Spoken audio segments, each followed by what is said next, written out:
ছেলেই খুলেছে, দরজা খুলেছে। কিছু ওই যে ডিবির মানুষজন 15 জনের মতো হবে, 12-15 জনের মতো এসে বলল যে ওকে নিতে আসছে। তো ও ড্রেস চেঞ্জ করলো, কিছু কাপড় নিয়ে। তারপর আমি জানতে চাইলাম আর কি যে কেন নিতে আসছেন। তো ওনারা বললো যে ওকে জিজ্ঞেস করে বলে তারপরে ওকে নিয়ে গেল। জিজ্ঞাসা করছিলেন আপনি ছেলেকে করেন? না, ও তো সাথে সাথে নিয়ে গেছে, জিজ্ঞেস করতে স্কোপ ছিল না। আপনারা ডিবি কার্যালয়ে এসেছেন? হ্যাঁ, বলছি ডিবির থেকে আসছি। হ্যাঁ, ও বলে নাই, ওটা বলে নাই কিছু। ডিবি কর্তৃপক্ষ থেকে কোনো বার্তা পেয়েছেন কিনা? না, কিচ্ছু পাইনি। আপনারা কতক্ষণ ধরে অপেক্ষায় আছেন?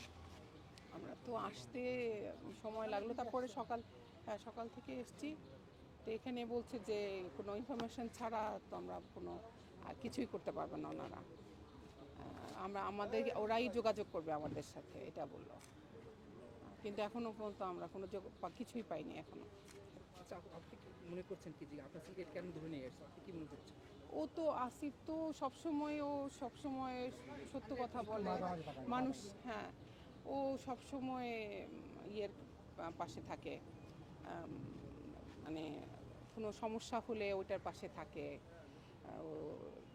ও তো টিচার, যেহেতু ও বাচ্চাদের সাথে ছিল বা ওদের কথা বলছে।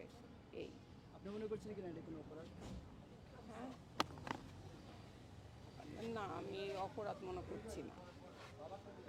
মা বাবা তার সন্তানের পাশে থাকবে, শিক্ষক তার বাচ্চাদের সাথে থাকবে, এটা খুবই নর্মাল একটা প্রসিডিওর। এটা আমি কোনো অন্যায় দেখছি না। মা হিসেবে ব্যাপারটাকে কীভাবে দেখছেন? মা হিসাবে এই মুহূর্তে আমি আমার সন্তানকেই চাচ্ছি, আর কিছু দেখতে চাচ্ছি না।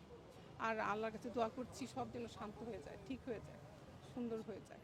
যেই লোকগুলো তাকে নিয়ে গেছে তাদেরকে দেখে কি মনে হচ্ছে? কী মনে হবে, খুব যা আসছে তারা ওইভাবেই। আর আমরা তো কোনো বাধা দেইনি, আমার ছেলেও কোনো রিয়াক্ট করেনি, আমরাও না। শান্তিপূর্ণ